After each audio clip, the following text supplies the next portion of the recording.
Atenção! Começa agora uma teleaula de Biologia do Ensino Médio. Você vai assistir a teleaula de número 2.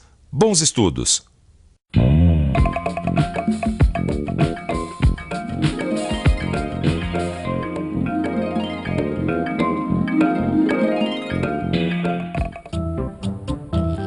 Dudu, o almoço tá na mesa. Ai, o que tem pra comer, mãe? Não precisa olhar o cardápio, meu senhor. O seu prato eu já preparei. Vai comendo que eu volto logo. Eu não vou comer tudo isso, não. Ah, vai sim, senhor. Coma tudo pra poder ficar forte e crescer, tá? Ela fala isso desde quando eu nasci. Todos nós sabemos que é bom comer de tudo para ficar forte e poder crescer. Sabemos mesmo ou só ouvimos dizer? E por que não é bom fazer uma refeição com um só tipo de alimento? A teleaula de hoje vai responder essa questão ensinando. Por que a comida dá força e faz crescer? A relação entre uma alimentação rica em todos os nutrientes e um bom funcionamento do nosso corpo. Quais são os principais nutrientes? E também o que é desnutrição. Pronto? Então, bom apetite, porque a teleaula de Biologia está na mesa.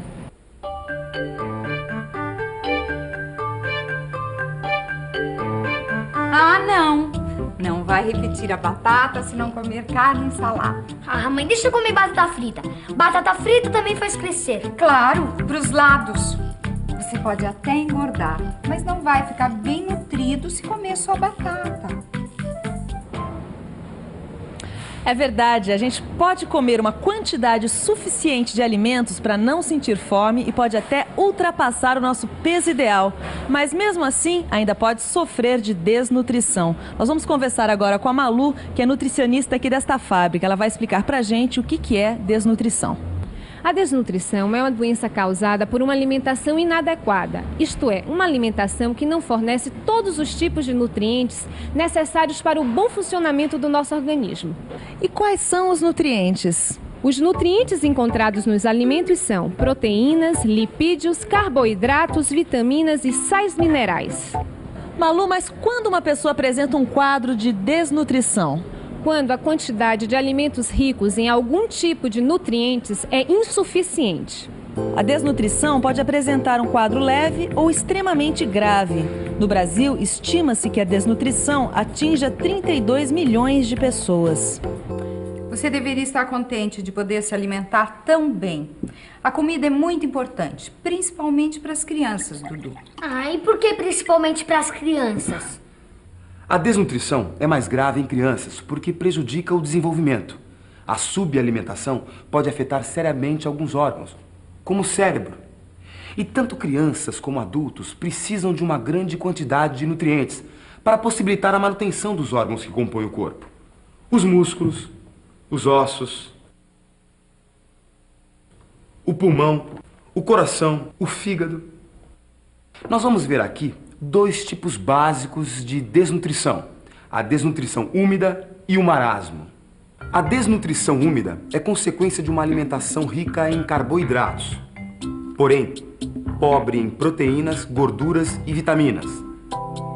A pessoa com desnutrição úmida não costuma apresentar perda de peso, mas isso acontece por causa do acúmulo de água, que provoca inchaço nas pernas, pés, rosto e barriga, devido à falta dos outros nutrientes. Mesmo que uma pessoa ingira grandes quantidades de carboidratos, eles não são capazes de substituir as funções exercidas por outros tipos de substâncias. Quando não há proteínas, lipídios e vitaminas nas refeições, faltam materiais para construir ou recuperar as células do organismo. E o que são células? A célula são as unidades formadoras do corpo de todos os seres vivos. São tão pequenas que, para visualizar, só usando o microscópio. Vamos ver agora um modelo de célula animal. No interior da célula, ocorrem diversos processos que garantem o funcionamento e a sobrevivência dos seres vivos. Ah, pois eu nem ligo para as minhas células. Se eu não puder comer o que eu quero, eu não como. Pronto. Não come, não sai comigo. Gente que não come fica mole, desanimada, com marasmo. Marasmo é uma doença? Marasmo é o tipo de desnutrição que deixa a pessoa sem disposição para realizar as suas atividades. O marasmo ocorre quando não se ingere a quantidade suficiente de nenhum tipo de nutriente durante muito tempo. Com a falta de alimentos ricos em nutrientes, a pessoa está sempre com fome, não cresce, fica muito magra, pega outras doenças com facilidade, a pele resseca e descama, os músculos ficam reduzidos. Malu, eu peso 54 quilos e no meu trabalho tenho uma atividade física moderada. Quanto e o que eu preciso comer para ficar bem nutrida? A necessidade alimentar diária, quer dizer, para 24 horas de uma pessoa com atividade moderada, é de alimentos que forneçam cerca de 50 quilocalorias por quilo de peso. Então, fazendo as contas, eu vou precisar de 2.700 quilocalorias por dia, é isso? Sim.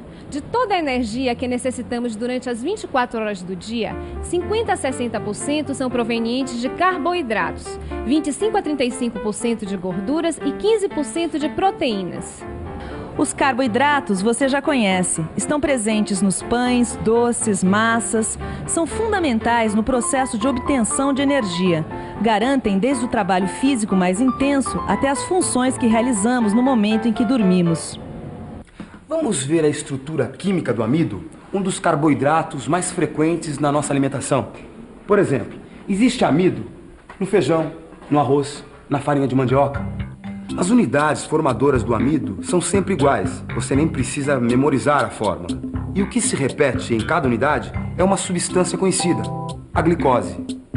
Muitas frutas também contêm glicose, mas grande parte da glicose que o corpo utiliza vem do amido. Através da digestão, o amido ingerido é transformado em glicose e pode ser aproveitado pelas células.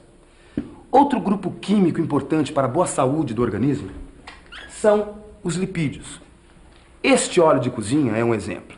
Os lipídios também fornecem energia, mas exercem outras funções. Vamos destacar 3 delas.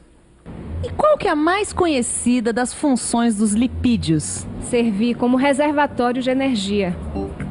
Uma parte da energia produzida a partir dos alimentos que comemos é transformada em gordura e armazenada para ser utilizada no momento em que o organismo precisar suprir energeticamente as nossas células. O principal local de armazenamento da gordura fica sob a pele. É o tecido adiposo, cujo acúmulo faz as pessoas engordarem. Uma outra função dos lipídios é a formação da camada que envolve a célula. A membrana celular é formada por lipídios e proteínas. E a terceira função dos lipídios é a sua relação com as vitaminas.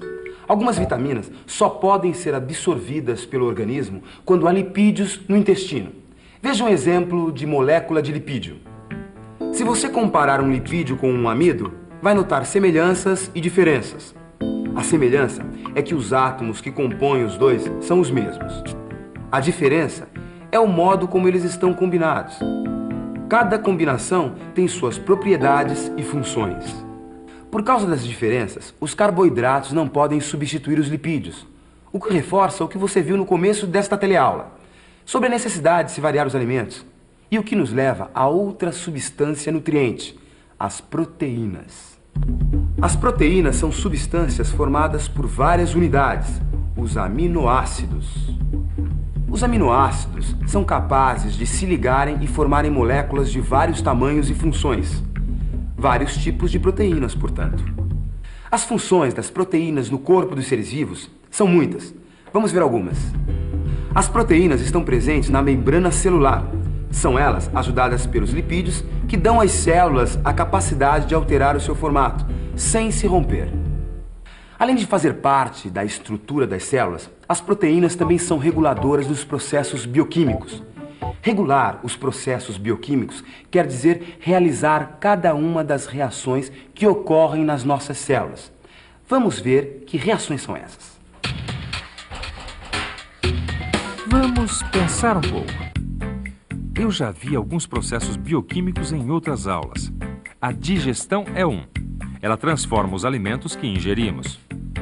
A reação para obter energia é outro processo bioquímico, assim como a reação para armazenar gorduras e a reação para aproveitar a energia armazenada nas gorduras.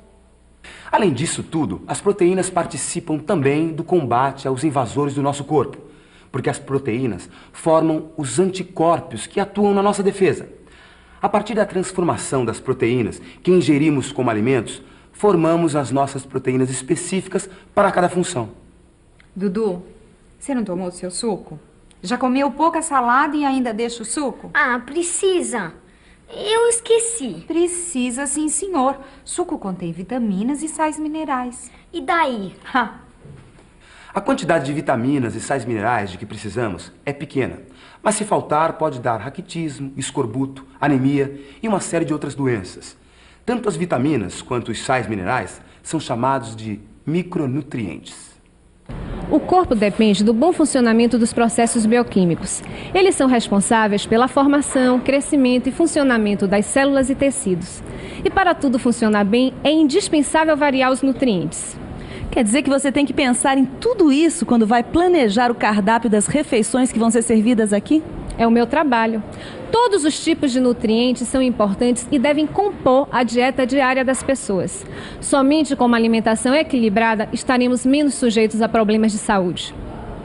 Vamos ficar agora com a revisão para saber o que é preciso para ter uma alimentação equilibrada. E atenção, se liga aí que é hora da revisão.